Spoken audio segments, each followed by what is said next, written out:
Irinea Buendía Cortés, madre de Mariana Lima, es conocida como la mujer que enfrentó al sistema. Es una de las principales defensoras de los derechos humanos y se dedica a la concientización y sensibilización del feminicidio. Nacida en el estado de Morelos el 14 de junio de 1952, se trasladó a la Ciudad de México a los 17 años. Contaba con formación como profesora de educación básica. Fue madre de 5 hijos, siendo Mariana Lima la tercera. Mariana Lima Buendía fue una joven mexicana víctima de feminicidio en 2010.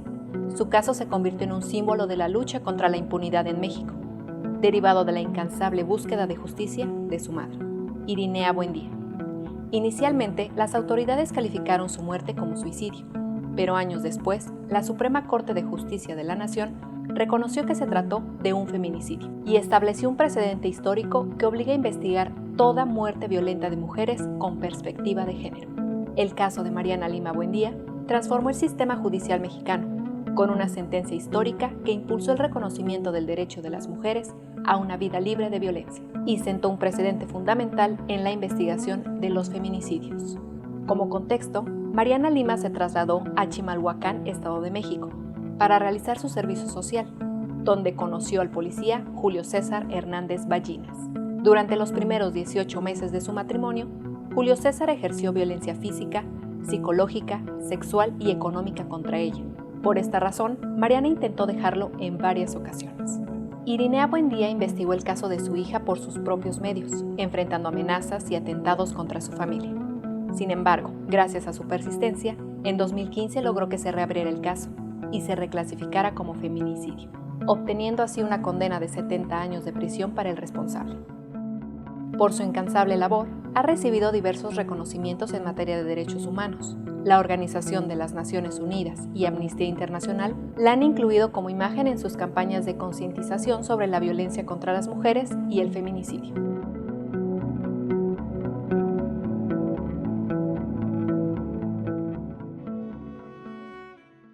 Yo soy Irinea Buendía Cortés. Yo soy madre de Mariana Lima Buendía, una joven víctima de feminicidio en Chimalhuacán, Estado de México.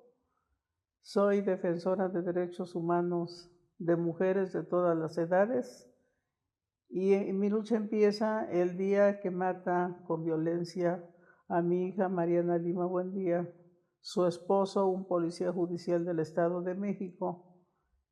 Y allí es donde yo empiezo a luchar por justicia y justicia. En esa exigencia de justicia y justicia, porque desgraciadamente, como el sujeto asesino feminicida que mató con violencia a mi hija Mariana Lima Buendía era un policía judicial, fue protegido por la entonces Procuraduría del Estado de México.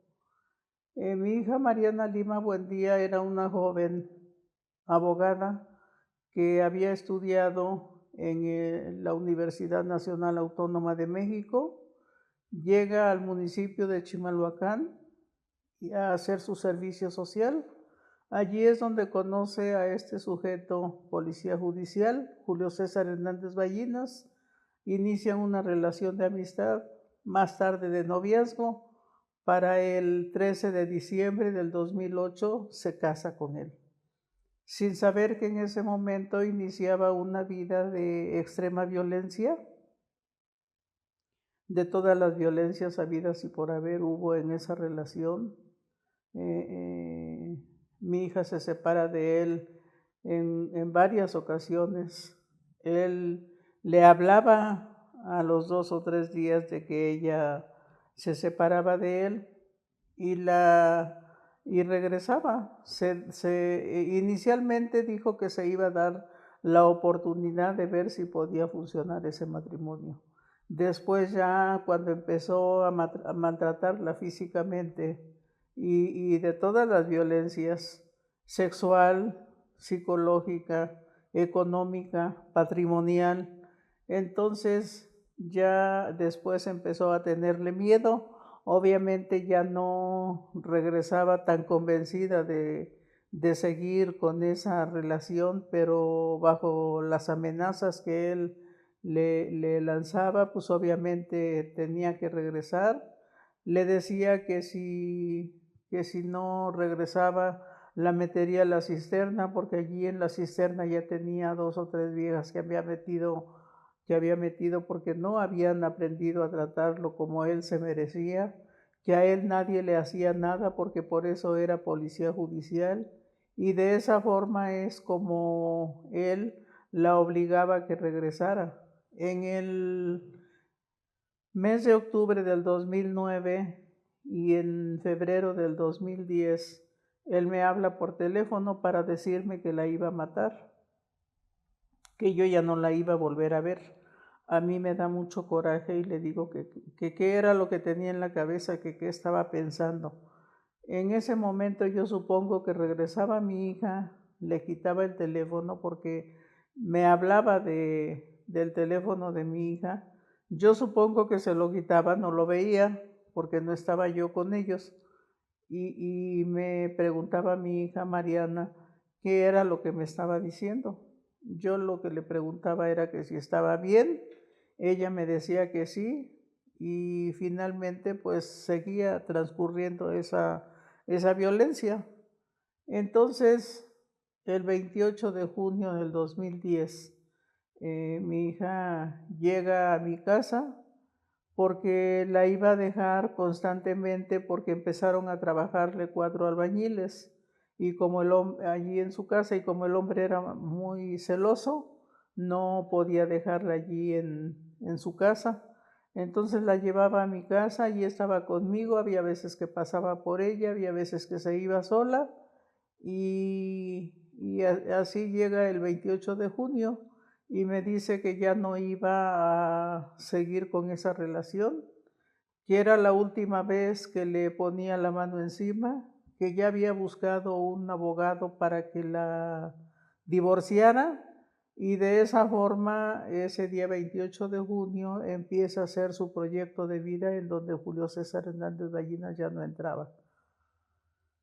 Al otro día me estaba diciendo que si la acompañaba a comprar ropa, sobre todo ropa interior, porque como la vio, aunque era su esposo, pero hubo ocasiones en que llegó a violar, entonces le desgarraba la ropa y le urgía pues ir a surtirse de ropa interior. Yo le dije que sí, que la acompañaba, que se comprara unos trajecitos ahora que ya iba a empezar a trabajar, y de esa forma es como ella hace su proyecto de vida en donde Julio César Hernández Ballinas ya no entraba.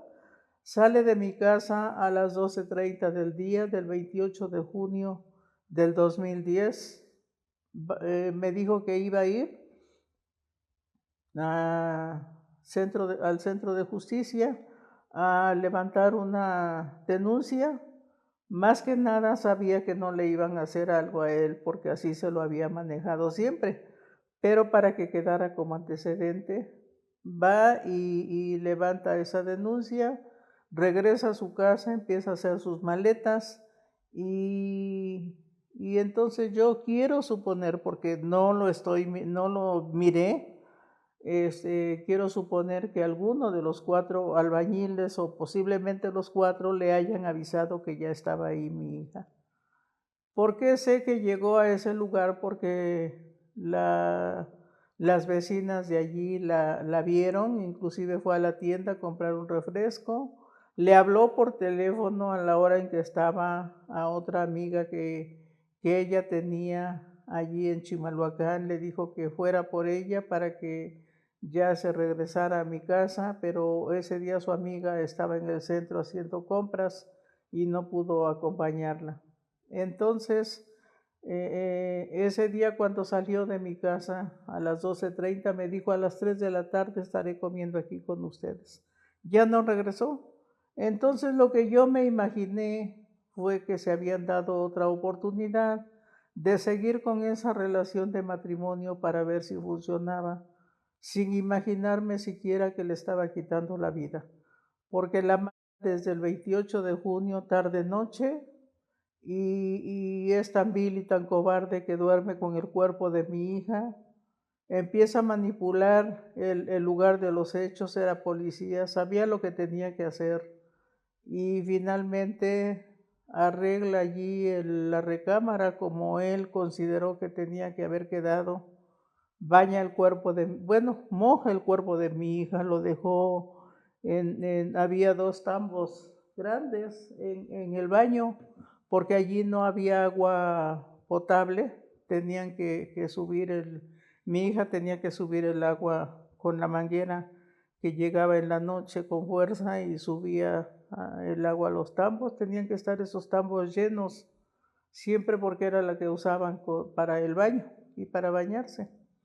Entonces supongo que la tuvo allí, no sé cuánto tiempo la tuvo, y me habla a mí hasta el 29 de junio del 2010, más o menos faltando 10 minutos para las 7 de la mañana, me habla y me dice, ¿a qué horas salió Mariana ayer de su casa?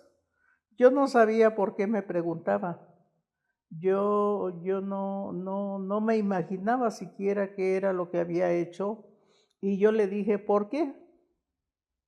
Y él me vuelve a preguntar muy enojado, dígame a qué hora salió Mariana ayer de su casa. Yo le volví a contestar nuevamente, ¿por qué?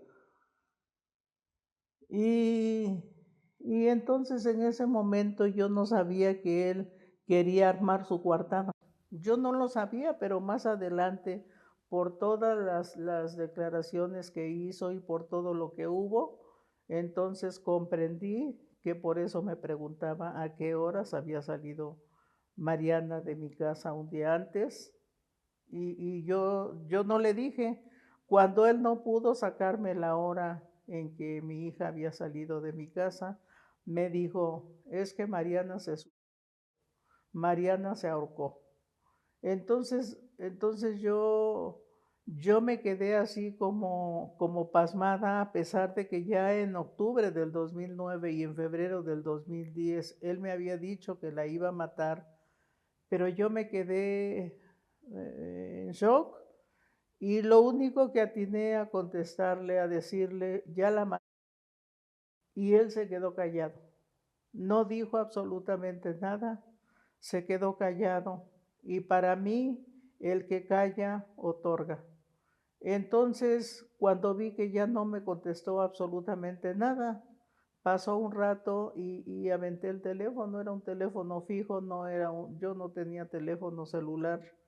Y empecé a darme de vueltas en esa negación, en que decía, no puede ser, no puede ser, no puede ser. Eso era todo lo que yo decía, no puede ser. Sale uno de mis hijos, el más chico, y me dice, ¿qué pasó, mamá? Le digo, es que Julio César ya mató a Marianita. Y me dijo, ¿cómo sabes? Le digo, me acaba de hablar y me dijo que Marianita se suicidó. Pero por supuesto que Mariana no pudo haberse suicidado. Entonces subo a mi recámara, yo sabía que tenía que ir, subo a mi recámara por dinero, bajo y veo ¿cómo le iba yo a hacer para ir? Le hablo a un taxi y sentí que el taxi tardaba demasiado. Le hablo a mi yerno, esposo de mi hija mayor, que vive a una cuadra de donde está mi casa en Nezahualcóyotl, y y le digo, Ramón, ven rápido que te necesito. Eso fue todo lo que le dije y me dijo, sí, suegra. Pasó un rato y me asomé por la puerta y vi que ya venían mi hija y él. Me abraza mi hija y me dice, ¿qué pasó? ¿Qué pasó, mamá? Y le digo, Julio César ya mató a Marianita.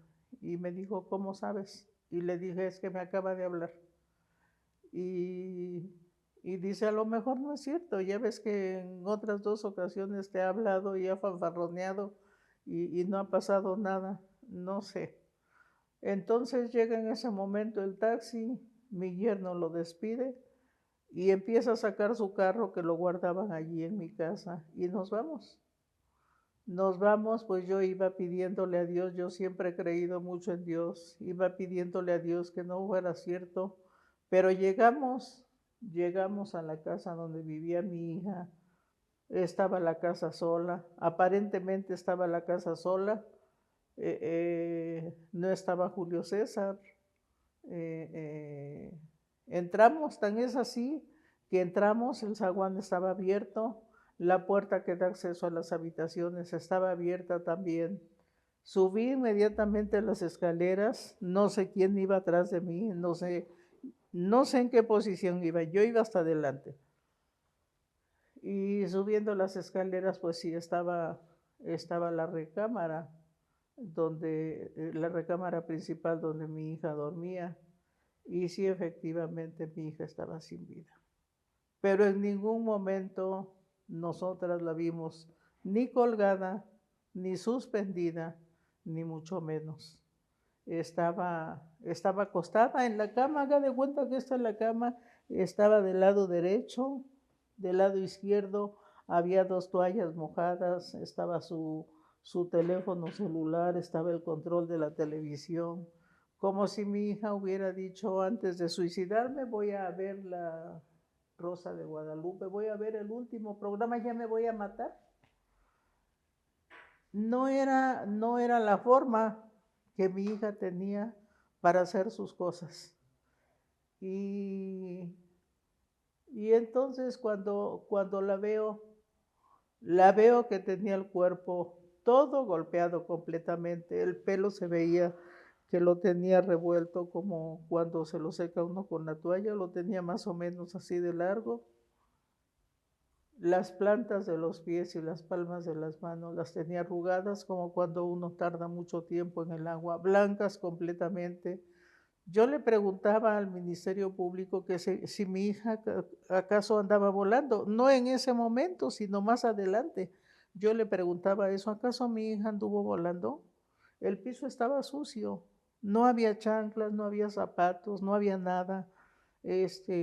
¿Andaba volando acaso? Porque las plantas de los pies las tenía completamente blancas. No me contestaba absolutamente nada. Eran las 8:10 cuando nosotros llegamos. A las 8:13, mi yerno y mi hijo me dicen que se iban a bajar porque no aguantaban a ver el cuerpo de mi hija sin vida. Y mi hija mayor me dice, le voy a tomar unas fotografías, mamá, y le voy a hablar a los policías municipales. No sabemos qué vamos a hacer, no sabemos dónde esté este hombre. Y yo nada más le hice así. Le toman las fotografías, empieza a hacer la llamada, se cortaba la llamada, no había muy buena señal. Se baja porque a pesar de que sabíamos llegar, no sabíamos el nombre de la calle ni el nombre de la colonia. Y se lo preguntaban y se baja mi hija y entonces me quedo yo sola. Empiezo a mirar de dónde pudo haberse colgado. Yo lo único que le veía en el cuello a mi hija eran como 2 araños, del lado izquierdo y del lado derecho. En esta parte de aquí estaba así, como de lado. No le veía yo absolutamente nada, yo no podía estarla moviendo, ni mucho menos. Y en los tobillos se veía como que le habían amarrado sus tobillos. Se ve cuando como que no pasa la sangre. Las fotografías desgraciadamente son de mala calidad, sin precisión, sin acercamientos. O sea, todo lo hacen con alevosía y ventaja, desgraciadamente. Eso fue cuando yo me quedé sola. A las 8:20 llega el Ministerio Público y la médica. El Ministerio Público, Miguel Ángel Vítores, la médica forense Yaneli Joali Carrasco Lugo, llega el chofer de la ambulancia forense y su copiloto. El copiloto y el chofer se hicieron así, estuvieron, hablaban y hablaban entre ellos, platicaban, no sé qué tema tenían. Yo me hice así para un lado, entra el Ministerio Público y la médica tomando las fotografías. Entra Julio César y lo primero que Julio César dice, ¿dónde está la carta o dónde está el papel? Algo así dijo. Y le dije, ¿qué carta o qué papel? El que dejé allí, le dije, pues si tú que lo dejaste no sabes, yo menos. Yo no he movido absolutamente nada. Yo cuando llegué, así estaba. Entonces dice el Ministerio Público, ¿de dónde estaba colgada y quién la bajó? Y volteé a verme a mí, le dije a mí ni me vea. Yo no he movido absolutamente nada. Yo cuando llegué ya encontré así. Entonces contesta Julio César que ya estaba moviendo por allí todo lo que quería y nadie le decía nada. Y contesta, yo la bajé, estaba colgada de allí, señaló la puerta de entrada, en donde, según el dicho de Julio César, era una arveguita,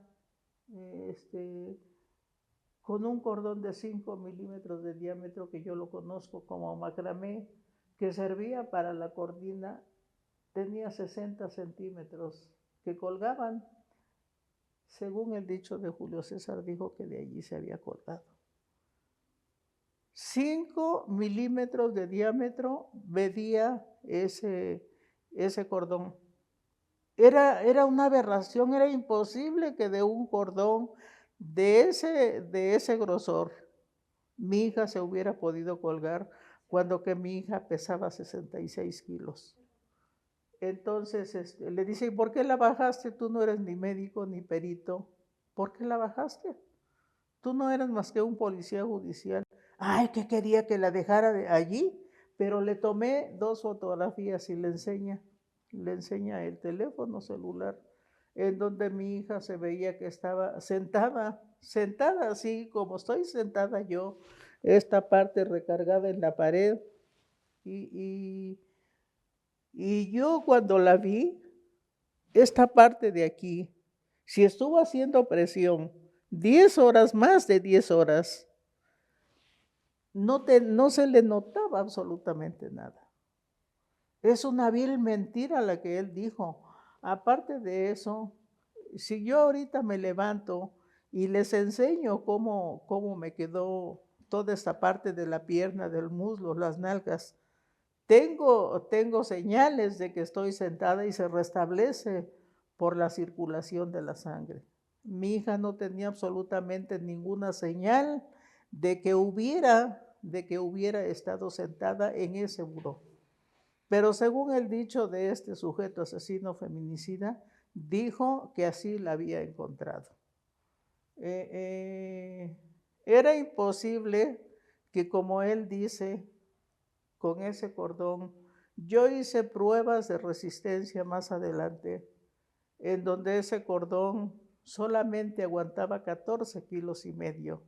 Yo me colgué con ese cordón, no para matarme, sino para ver cómo quedaba el trazo, y el cordón, lazo, mecate o lo que utilicen para colgarse, sube y se detiene por la mandíbula, no baja. Mi hija tenía la fractura en la parte, no traigo aquí, en la parte tenemos aquí el cartílago tiroides, que es la que conocemos coloquialmente como manzana de Adán. Más abajo de ese cartílago tiroides tenía el cartílago cricoides. Entonces, no podemos hablar de un ahorcamiento, porque el hilo, el cordón, la señal, el trazo estaba abajo, no arriba. Pero según el dicho de él, dice que mi hija se había ahorcado. Aparte de eso, en su última declaración que él da cuando le preguntan de qué parte le cortó el cordón, 30 centímetros de la parte superior de la cabeza. Y 20 centímetros, eso digo yo, eso dijo él, que 30 centímetros de la parte superior. 20 centímetros de la parte superior al cuello son 50.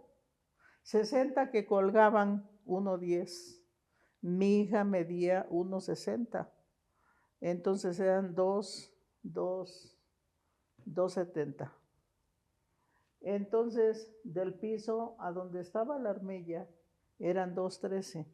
Sobraban 57 centímetros en donde ni sentada, ni parada, ni acostada podía verse colgado. Estaban sobrando 57 centímetros, más de medio metro. Es ilógico lo que este sujeto dijo, pero sobre todo las complicidades que encontró con las propias autoridades allí en Chimalhuacán, y que eso fue lo que dio pie a que en noviembre del 2011 la Ministerio Público Liliana Ivonne Banda Gómez, junto con la primera fiscal de feminicidios del Estado de México, Guadalupe Liliana Rosillo Herrera, determinaran el no ejercicio de la acción penal. ¿Por qué determinan el no ejercicio de la acción penal? Porque según ellas no habían encontrado elementos suficientes para determinar que mi hija la habían, que ella se había suicidado, ella se había ahorcado. Con el dictamen de necropsia, el dictamen en criminalística, el reconocimiento de cuerpo y el dictamen de lesiones, con esos cuatro dictámenes, determinaron el no ejercicio de la acción penal. Empezamos los recursos jurídicos y el primer amparo que solicitamos al juzgado de Toluca fue con el juez Quinto, y el acto reclamado era que en tiempo y forma no nos habían contestado el recurso de revisión del no ejercicio de la acción penal, que se tiene que contestar en 15 días hábiles, y no nos lo habían contestado porque las autoridades pueden hacer lo que quieran y no pasa nada. A nosotras, si se nos pasa un minuto, y me consta, porque en el proceso se nos pasó un minuto y ya no nos quisieron recibir un oficio. Entonces quiere decir que las autoridades pueden pasar por encima de nuestros derechos y no pasa nada. Entonces el juez Quinto rechazó de plano esa solicitud de amparo y dijo que sí, en tiempo y forma ya se había pasado para dar la contestación, pero que todavía existía una investigación de la averiguación previa. Solicitamos el segundo amparo y nos contesta, nos da el amparo para que en 30 días hábiles se resuelva la averiguación previa. Era imposible que en 30 días hábiles se pudiera resolver lo que no se había resuelto en más tiempo. Y solicitamos el tercer amparo, y en esos cochupos y chicanadas que saben hacer las autoridades, el procurador del Estado de México, Alfredo Castillo Cervantes, junto con sus ministerios públicos, resuelven el acto reclamado, y el juez, con toda la razón, sobreseyó el caso. Nos quedamos sin caso, ya no teníamos caso. Y ahora, yo siempre he creído en Dios. Siempre he creído en Dios. Volviendo al día que mi hija le habla a los policías municipales, el Ministerio Público me dice que me saliera, y le dije, ¿el estorbo?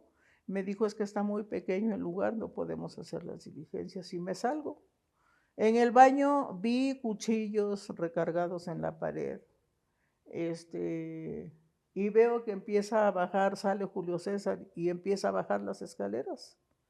Cuando terminó de bajar, yo empiezo a bajar también las escaleras, y estaba corriendo a los policías municipales que ya habían llegado, y les estaba diciendo que qué hijos estaban haciendo allí, que se largaran inmediatamente mucho en la tiznada, porque allí ya estaba el Ministerio Público. ¿Que quién les había hablado? Entonces le dice a mi hija, yo les hablé porque déjalos que hagan su trabajo. Entonces, cuando yo bajo, le digo, ya debes de sentirte satisfecho, debes de estar contento. Le lanzaste muchas maldiciones, Le empecé a decir todo lo que siempre psicológicamente humillaba a mi hija o verbalmente. Y le dije, y finalmente pero una cosa sí te digo, te salvarás de la ley de los hombres, pero de la ley de Dios nunca te vas a salvar. Entonces me dice, eso ya lo sé. Y le dije, qué bueno que lo sepas. Ni siquiera te imaginas lo que has hecho. Terrible cosa es caer en manos del Dios vivo y mi Dios va a hacer justicia. Entonces me dijo que la iba a quemar y le dije que no lo iba a permitir. Y él me dijo, sí, sí la voy a quemar. Y le dije, le contesté yo, claro, quieres quemarla porque quieres borrar todas las pruebas y evidencias que el cuerpo de mi hija puedan tener y te puedan acusar. Y dijo, a mí nadie me hace nada. Por eso soy policía judicial. O sea, él tenía la plena confianza y seguridad que nadie le iba a hacer nada porque él era policía judicial. Y a punto estuvo de lograrlo casi. En ese momento ya venían bajando el cuerpo de mi hija, lo único que se llevaron fue el cuerpo, no se llevaron absolutamente nada, no acordonaron el lugar de los hechos, a sabiendas de que yo lo estaba acusando, porque yo lo acusé delante del Ministerio Público y sabían perfectamente que había 2 líneas de investigación, ignoraron la línea de investigación que yo denuncié. En el Ministerio Público allá en Chimalhuacán, cuando pasamos a declarar, yo nuevamente lo volví a acusar como el asesino de mi hija Mariana Lima Buendía y el Ministerio Público hasta se enojó porque dijo que yo no sabía que el que estaba escribiendo era él. Tenía razón, yo no sabía, pero sí sabía que había matado a mi hija. Y entonces volviendo a lo que le estaba diciendo de que nos quedamos sin caso, como yo siempre lo único que hacía yo me hincaba y le pedía a Dios justicia y justicia. Nada más, no le pedía yo otra cosa. Nunca le he pedido otra cosa. Entonces yo considero que Dios movió la sensibilidad del juez. Y el juez advirtió que a pesar de que estaba sobreseyendo el caso, en ese momento ya existía el protocolo de investigación del homicidio con la perspectiva del feminicidio. Porque en el 2009 la Corte Interamericana de Derechos Humanos había dicho eso precisamente en el caso González y otras, más conocido como caso Campo Algodonero, y que sentó en el banquillo de los acusados al Estado mexicano precisamente por omisiones, negligencias, falencias, obstrucción a la investigación y obstrucción a la justicia, y que era lo mismo que estaba habiendo en el caso de mi hija Mariana Lima Buendía. Entonces, al determinar el juez que no se había investigado bajo ese protocolo, si bien es cierto, en ese momento todavía no estaba tipificado el feminicidio en ningún lado, ni siquiera en Chihuahua, que la Corte Interamericana había dado esa sentencia. Entonces, por eso precisamente se investigó como homicidio, pero desde la perspectiva del feminicidio. Entonces manda esa orden al segundo tribunal colegiado y nosotras, el abogado Rodolfo Domínguez Márquez, hace la solicitud de atracción para la Suprema Corte de Justicia de la Nación. Entonces, en septiembre del 2013, el ministro Arturo Saldívar atrae el caso de mi hija porque reunía el interés y trascendencia. Era un caso emblemático para ser investigado por la Suprema Corte de Justicia de la Nación. El 25 de marzo, que si mi hija hubiera vivido, hubiera cumplido 34 años de vida, nos dan la sentencia Mariana Lima Buendía y que le ponen su nombre en honor a su memoria. Con esa sentencia la mandan a la Procuraduría del Estado de México. Si bien es cierto, ya existía una fiscalía, pero todavía seguía siendo Procuraduría. Y para que hicieran un grupo multidisciplinario con perspectiva de género. Hacen ese grupo multidisciplinario con perspectiva de género.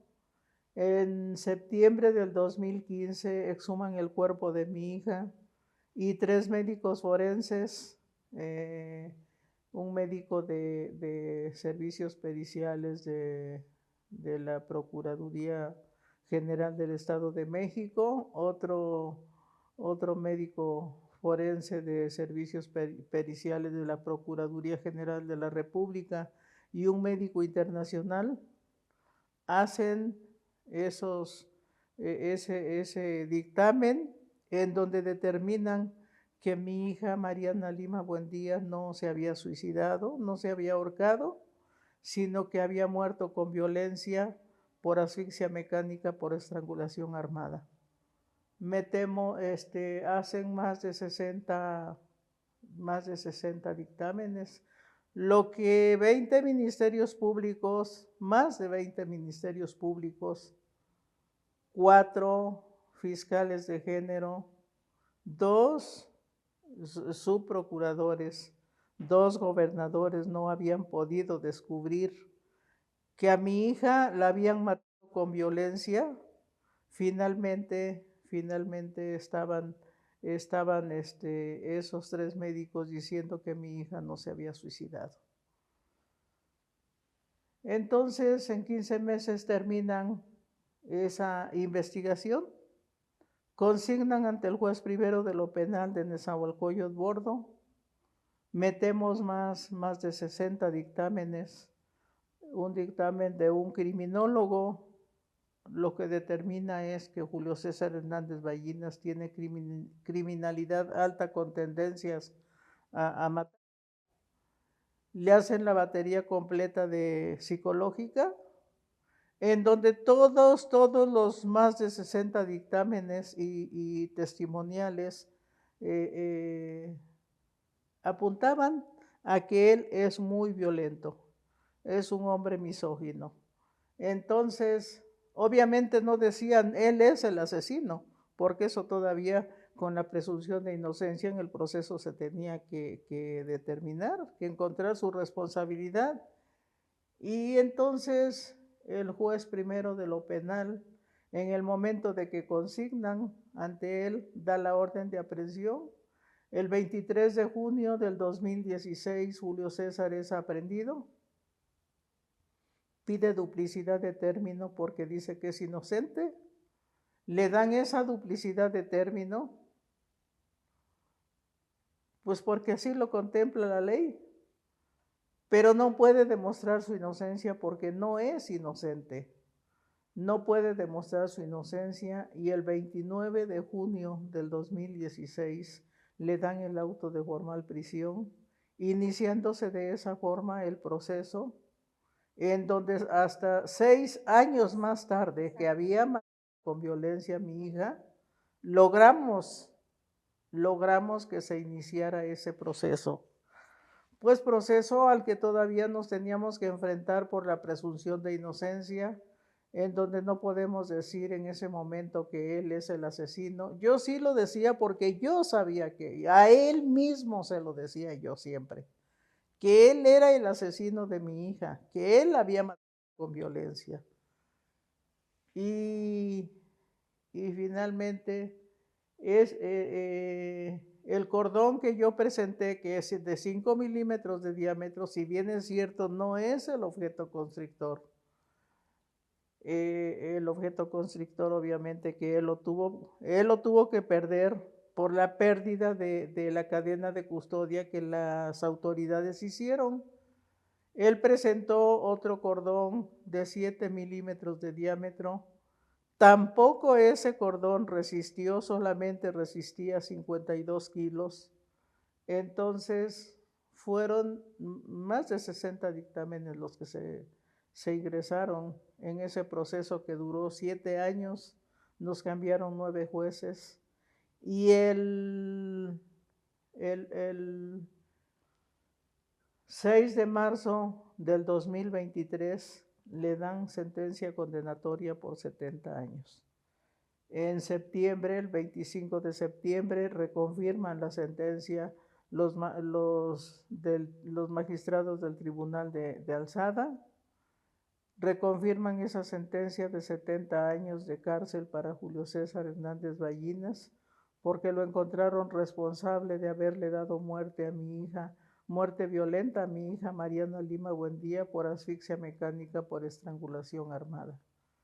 Entonces, pues ahorita está preso, pero sabemos que desgraciadamente, pues las leyes protegen mucho a los delincuentes, a todos. Ahorita todavía tiene 8 años para solicitar un amparo y tal vez encuentre tierra fértil en un saludo que le dé a un juez, un saludo muy prolongado, en donde desgraciadamente la corrupción se haga presente para generar impunidad, y yo espero que no sea de esa forma, porque realmente él es el responsable de haberle quitado la vida a mi hija con violencia.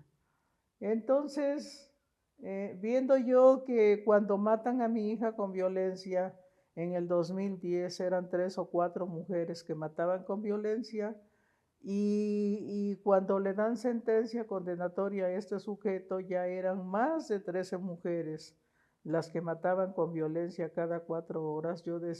Cada 24 horas, perdón. Yo decido en noviembre del 2022 iniciar una caravana por las 32 fiscalías de los 32 estados de la República Mexicana. Decido iniciar esa caravana en noviembre del 2022. Llevo 28 estados visitados hasta ahorita. Me faltan 4 estados por visitar. Espero para el próximo año poder terminar. Pero en esta caravana que yo inicio, me doy cuenta que la cifra sigue subiendo, en donde desgraciadamente en las comunidades de los estados se invisibiliza esa violencia a tal grado de que esos feminicidios no son investigados. Esos feminicidios son invisibilizados porque allí no hay fiscalías. Allí lo único que les dicen por sus usos y costumbres: ahí está tu muerta, entiérrala y san se acabó. No hay más. Si las mujeres, las madres de víctimas de feminicidio deciden ir a denunciar, no lo pueden hacer porque desgraciadamente la economía no está muy buena, y desgraciadamente, si van a tardar 13 años como yo, no van a poder resistir.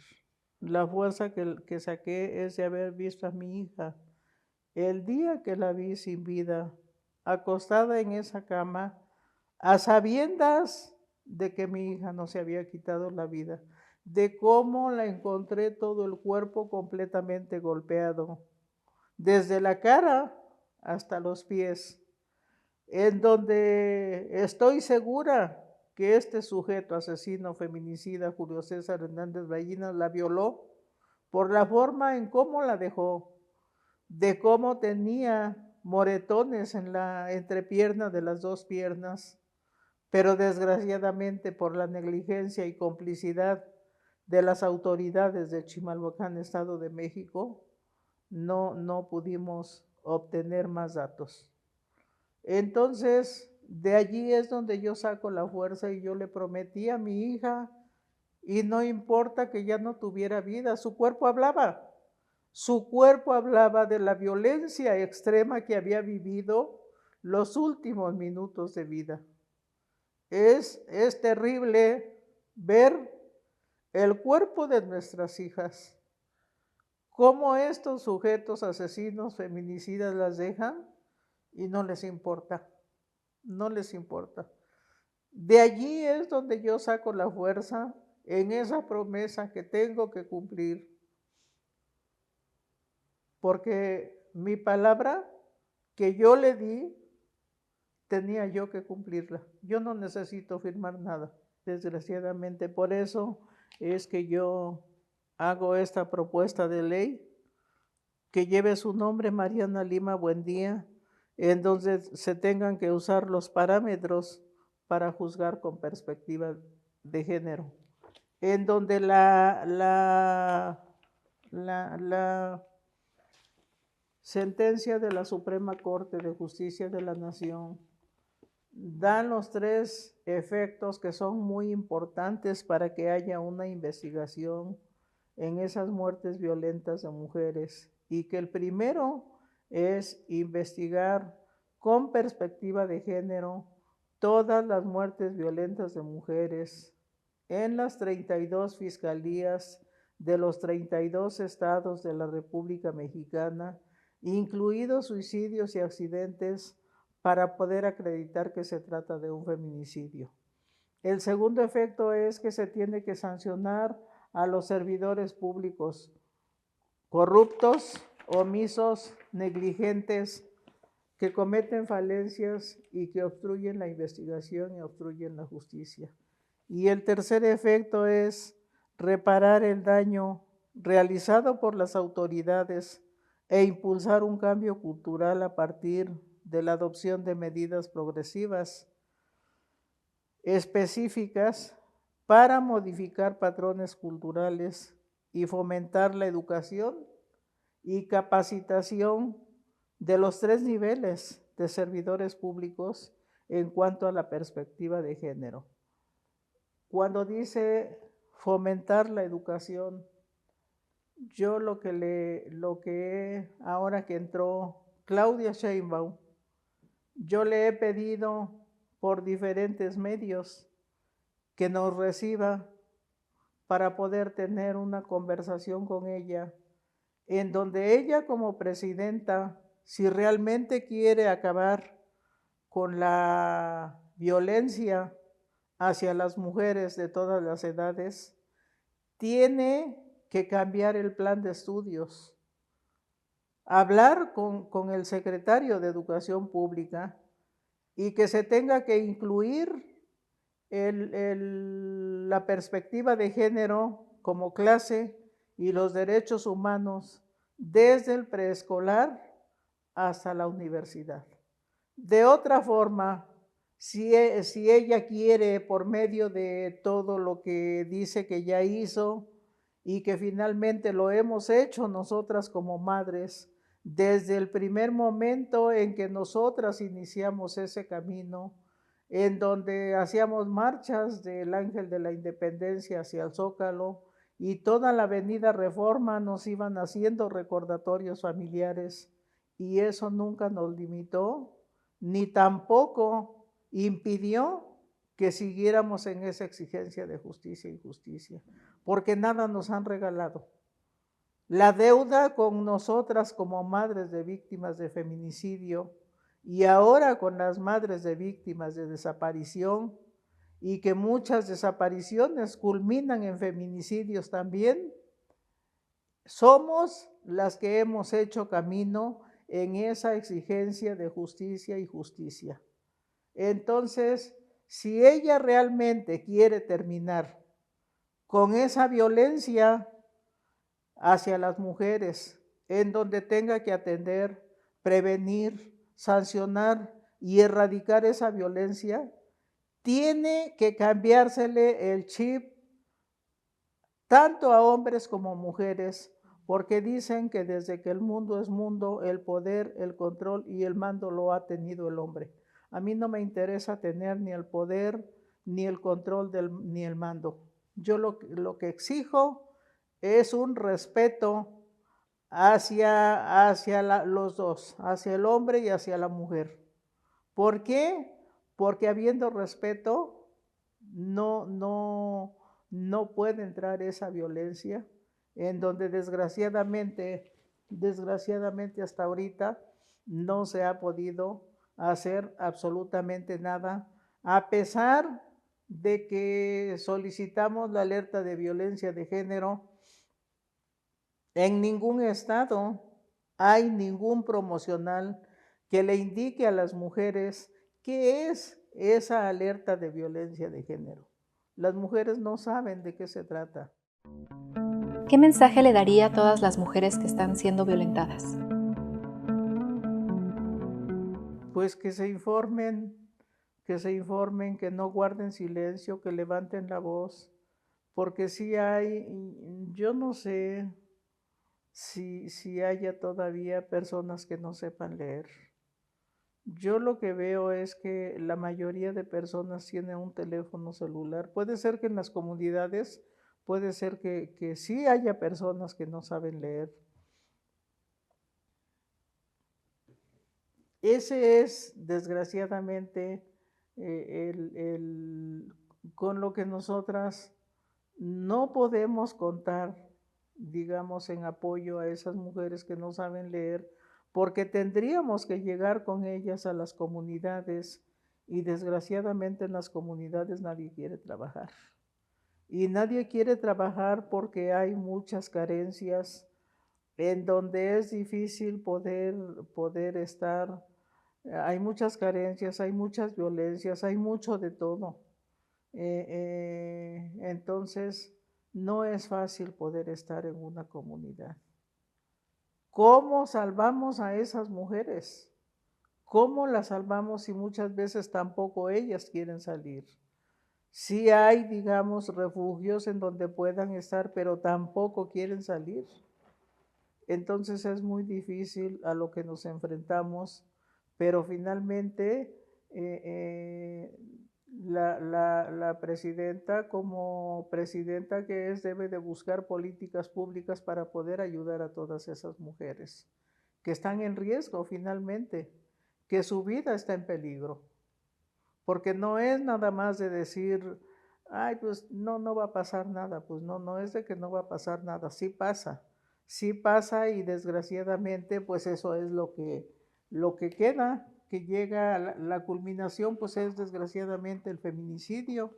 Ahora yo desde esos 13 años que luché, que estuve luchando para que hubiera una sentencia condenatoria en el caso de mi hija para el sujeto asesino feminicida, en 13 años que yo estuve luchando se acumularon 165,798 muertes violentas de mujeres en el país, 108,584 muertes de mujeres por accidentes, 40,915 homicidios de mujeres, 16,208 suicidios. ¿Cómo sabemos cuáles son feminicidios y cuáles no? Porque desgraciadamente en el Estado mexicano solamente el 9% de casos de feminicidios han tenido una sentencia y no sabemos si estén firme o no.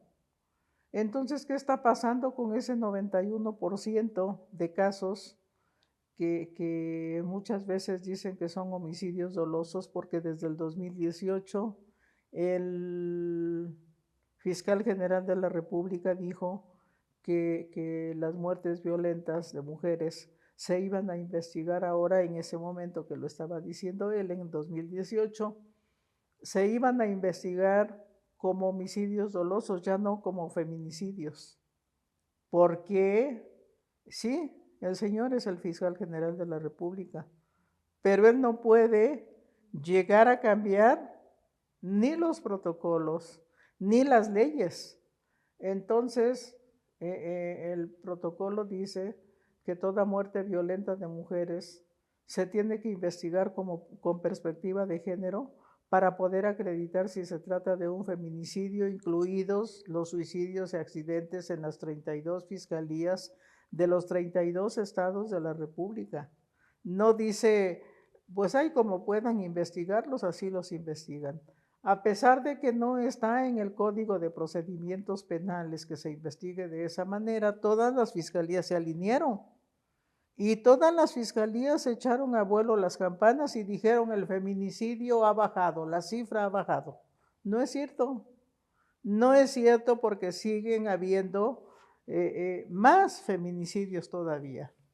Yo hay veces que he dicho que son 20 feminicidios cada 24 horas. Obviamente yo, ¿quién soy yo? No soy nadie para poder determinar que realmente es esa cifra. Pero desgraciadamente la quieren ocultar. Estos datos que yo estoy dando los puede usted consultar o quien quiera consultarlos en el INEGI, en Segov, en ONU Mujeres. O sea, no vengo a darlos yo nada más porque quiero. Aparte de eso, del 2018 al 2022, en la administración de Enrique Peña Nieto, ya al final y al inicio del sexenio de López Obrador, trataron de ocultar 8,000, casi 8,000 feminicidios. ¿Por qué se tienen que ocultar las cifras cuando ellos mismos saben que existen? O sea, no es algo, finalmente las madres muchas veces, si ahora ya no siguen insistiendo, es porque las han bloqueado, las han lastimado. Muchas veces ellas mismas en las marchas ponen gente de choque, el mismo gobierno pone gente de choque para que digan, vean las mujeres lo que hacen. No lo hacemos. Y si lo hiciéramos, razón tendríamos, porque no, la violencia institucional que ejercen hacia nosotras es terrible. Es terrible porque nos revictimizan, nos discriminan, nos llaman mujeres diosas, quejosas, chismosas, mitoteras, que no tenemos que hacer. Sí tenemos que hacer, pero también queremos justicia y justicia en el caso de nuestras hijas. ¿Dónde queda entonces esa transparencia en esa rendición de cuentas para poder tener acceso a la justicia? Si finalmente las propias autoridades son quienes nos limitan, quienes hacen esa propia violencia institucional en donde no nos permiten ni quieren que sigamos avanzando. ¿Por qué nosotras como madres de víctimas de feminicidios tendríamos que corretear a las autoridades si finalmente en el Código de Procedimientos Penales dice que todo delito grave se tiene que perseguir de oficio? En donde dice que la justicia tiene que ser pronta y expedita. ¿Será pronta y expedita 13 años? En donde habla de la debida diligencia y sé perfectamente que la debida diligencia es algo que sé que se tiene que tardar 1 año, 2 años, pero tampoco se puede eternizar, tampoco. Entonces, ¿de qué forma podemos hacer entender a esos ministerios públicos que mientras ellos no quieran fundamentar, argumentar esa carpeta de investigación, porque nosotras vamos a denunciar con ellos? Ellos son quienes ponen a una pareja de policías de investigación para que se asuman en el lugar de los hechos y hagan esa investigación y traigan todos esos datos que ellos tienen que recabar para poder hacer la carpeta de investigación como debe de ser. Y cuando ellos tengan que consignar ante un juez, la carpeta vaya perfectamente bien en firme y no agarrada con pincitas, en donde el juez, si no encuentra elementos suficientes, la tira con la facilidad que se puede, porque no hay elementos. Entonces, si ese Ministerio Público se presta a corrupción, por eso los casos quedan en la impunidad. No podemos avanzar porque finalmente ellos mismos son los que nos están poniendo esas trabas. Entonces, ¿con quién vamos? ¿A quién nos dirigimos? Si finalmente ellos, que son quienes pueden hacer la carpeta de investigación perfectamente bien, no lo hacen. ¿Dónde está ese 91% de casos en la impunidad? ¿Por qué no han querido no han querido realmente trabajar en todos esos casos. Es un momento pues muy decisivo el que estamos viviendo. Es un momento en donde vemos que desgraciadamente nadie quiere tomar en cuenta real, que sea la realidad, no nada más que digan que se saquen así algo de la manga para poder callarnos.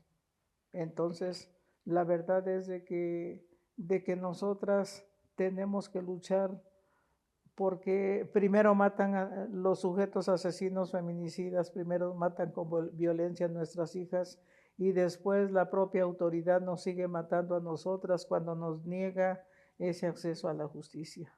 La sentencia Mariana Lima Buendía viene a abrir camino en todas esas investigaciones de feminicidio, porque allí da los pasos a seguir, lo que se tiene que hacer en cualquier caso. ¿A qué perito se tiene que traer? Lo que tiene que hacer el Ministerio Público, lo que tienen que hacer los policías de investigación.